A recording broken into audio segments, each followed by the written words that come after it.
Banner, festoon আর স্লোগানে মুখর Shahjahanpur railway colony মাঠ।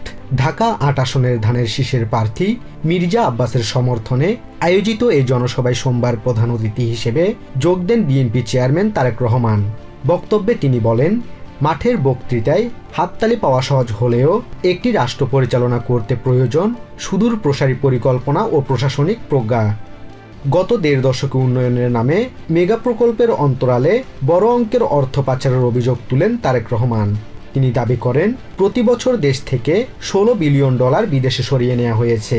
বিএনপি ক্ষমতায় গেলে লুণ্ঠিত অর্থ উদ্ধার এবং আইন শৃঙ্খলা রক্ষায় কোনো আপোষ না করার প্রতিশ্রুতি দেয়া হয় এই সভা থেকে। অনুষ্ঠানের এক পর্যায়ে মির্জা আব্বাসকে এলাকার সন্তান হিসেবে পরিচয় করিয়ে দিয়ে তার হাতে ধানের শীষ তুলে দেন তারেক রহমান। এ সময় স্থানীয় উন্নয়নের নানা প্রতিশ্রুতি দেন তারা, বিশেষ করে জলাবদ্ধতা নিরসন এবং শিশুদের জন্য বেদখল হওয়া খেলার মাঠ ও কবরস্থান উদ্ধারের অঙ্গীকার করা হয়। এদিকে নির্বাচন নিয়ে ষড়যন্ত্রের বিরুদ্ধে করা হুঁশিয়ারি দিয়েছেন মির্জা আব্বাস।